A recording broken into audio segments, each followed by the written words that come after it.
What's up, everybody? Just wanted to chime in with a quick video with the #1 question that I get asked on my models, and that is, how do you mix and paint skin tones? So there are tons of different tutorials out there on YouTube and on the internet that will show you different ways. I just wanted to kind of make a brief video to show you just a really quick way to toy around with things if you're looking to get some paint on your figures right away. It's pretty simple, basically. There are 4 main colors that I use that are involved. That is your white, yellow, red, and your blue. White is usually your dominant color. That kind of helps you lighten the tone or darken it a little bit. The more white you add, the lighter the color is going to be. If you wanted a darker tone, then you're going to add either the red or the blue. So it really is just a lot of playing around. Another process that I've used in the past that also works just equally good, again, you kind of have to toy around with it, is I use a white, a burnt sienna, and a raw umber. And then I put a little hint of red in it as well. So typically how I mix mine are, I use a whole 10 milliliter bottle of white, and then I probably hit it with about anywhere from 18 to 20 drops of yellow, and then about 5, maybe 6 drops of red, and just 1 drop of blue. The blue will go a long way, so don't overkill it. Said if you want to lighten it up, you add more white. If you want to darken it up, you probably go and add just a tad more blue or red. If you want to make it more pinkish, then you want to add more red. I said in my last video, don't ever throw away old brushes, don't ever throw away old toothbrushes. I'm telling you, don't throw away any of your bad prints, any ones that you have like incomplete prints or whatever. Save those if they're good enough. If they come out partially good, if they come out terrible, you're going to throw them away. But if they come out good enough where you can mainly use those for testing, especially with head sculpts, if you get one that you're not going to use or whatever, save it. So what I typically do is I keep those aside.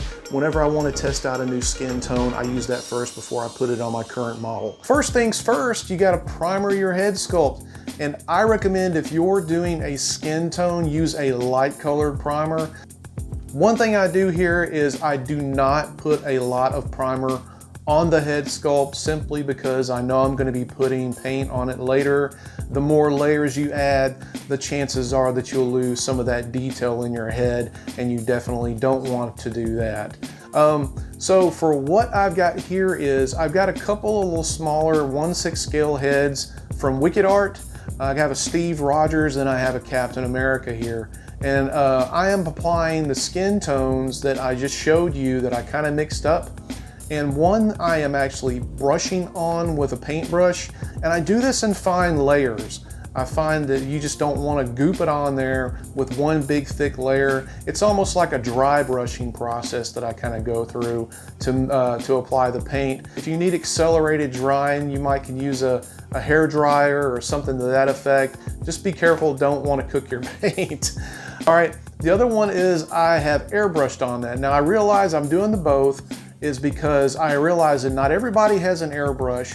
And all you have is just a brush at home. One of the processes that I've used in the past, and I still use every now and then, is I first put on like a yellow wash, and I kind of just douse it really, really good. And then I'm taking either like a wet type of cloth or whatever, or some type of sponge, and I'm dabbing this off, and I'm getting it back off. But what that is doing is it's, you know, sinking into a lot of the undertones, giving it a little contrast. But definitely don't want to rub on it, because it will rub the paint on that you put on previously. Then, after I am all done with the yellow, then I hit it with the red. Go over the same way, and then I dab it back off with a wet cloth of some sort. I use a microfiber cloth, or either I use a sponge to get the best effect. Again, I don't want to rub it, because then I am taking the possibility of taking the paint off at that point, and you don't want to do that. So once you got all that done and everything's dry, then you can hit it with your undertones, you can hit it with the highlights, you can dry brush, you can put in some washes. So Thingiverse has a couple of files on there for some mannequins that you can print out and you can get some good practice with. testing skin tones and everything else before you actually put it on your final model.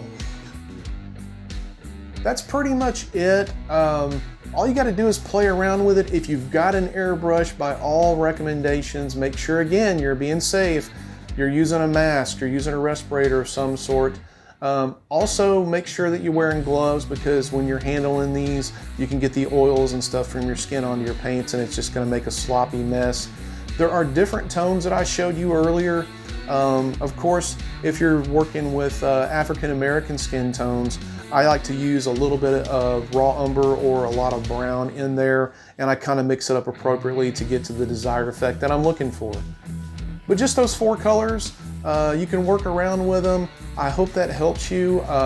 If you like what you saw, hit the subscribe button, hit the like button. I plan on doing a lot more of these tutorials to help out mainly the beginner. You expert guys and stuff, by all means, any suggestions that you have, please drop them in the comment section below. Also, make sure that you're hitting that notification bell. That way when new videos come up, they're there for you and you can take a look at them. Tell me what you think, guys. Again, I appreciate all the support and look for you on the next video, okay? Bye-bye then.